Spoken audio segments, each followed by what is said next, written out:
3 years, we've heard the same sort of a discussion, we've heard the same sort of a debate, and I'm sure all of you have been party to this.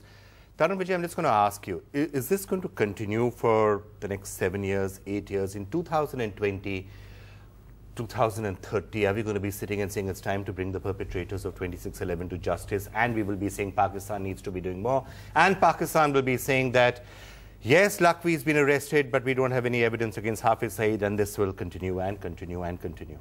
I'm sure before 2020 we will be having a man with a spine in Delhi ruling the country, and they will be punishing Pakistan, and they will be able fearlessly to say that here we are.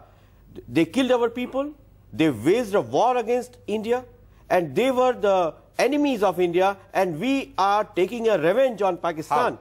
How? I mean, how means there are several ways. If you have the will, you have the way. It's not you the can't declare war. not the There's time. a nuclear power state. You don't They are have to saying declare we've war. arrested the Lakhvi. No, as a nation, I think we are believing and we are behaving more like a farce and hypocrites. What America did, that was not a war against Pakistan, but they punished Osama bin Laden. Whatever person or the culprit they want, they take back to Washington and New York, and they extract, like Headley. We have been able to do nothing, and this Mohabbat ki jhappiyan pappiyan. One day this Minister Krishna says that Pakistan is the epicenter of all terrorism in the world. This is his statement. And a couple of months later, the Prime Minister gives a certificate of good conduct to Gilani. Now they are trying to make up on 26/11 day.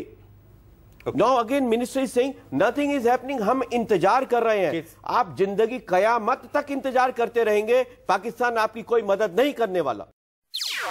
NDTV's cricket app, Android and iPhone, fastest scorecard, special analysis and much more. Download free. ndtv.com/apps.